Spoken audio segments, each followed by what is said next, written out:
Hello again. This is a boulder from peak season. As you can see, it's so cold, I haven't even got my t-shirt off. It's called El Talador. It's 8A or maybe 7C plus with the new foot first beta. Another one of those boulders that I fell off the last move of ages ago and never went back.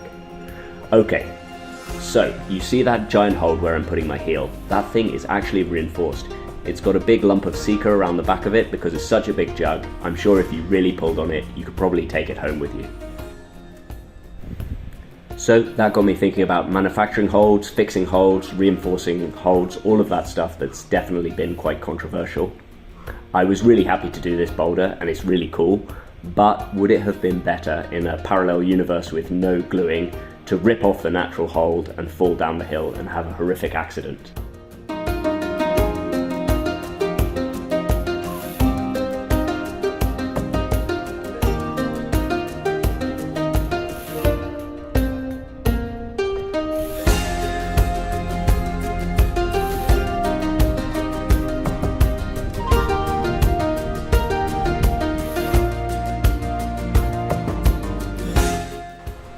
Rewind to 2018, so this is young Andrew trying Airbus, which was put up as an 8B by Broncano.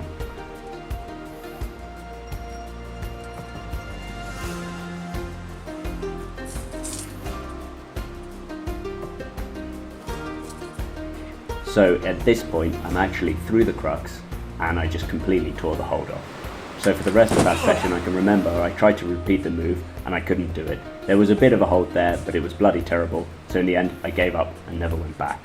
Until 2 years ago I noticed that a bunch of people were repeating it, so I was like, interesting, and I went and took a look at it, and I found that the hold had been modified. Someone had run a drill bit up the inside of the hold and made it positive enough to get through the move.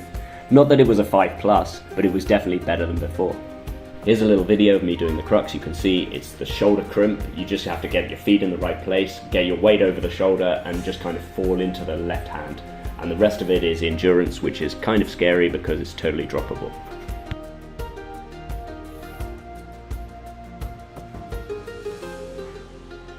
Anyway, this is my final try of the session. I've had quite a long session, so my skin isn't great. You can see the arete is just coming into the sun now, so you know it's about to be unclimbable.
Anyway, back to the can of worms. El Talador is modified because if it had been left unreinforced, somebody would have pulled the jug off.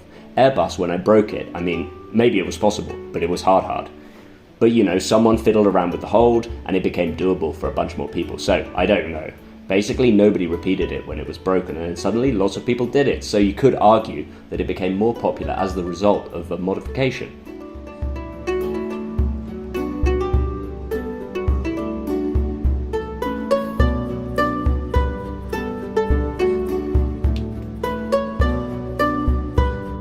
And honestly, looking at my Instagram and looking at some of the boulders I've done, every boulder in Alcolea has something glued back on, Amalgama has been glued twice, Techo de Molina glued, Cheerleader almost entirely glued, literally wouldn't be a boulder if it wasn't for Sika. And I love climbing all of those boulders, so this is not intended as a criticism at all.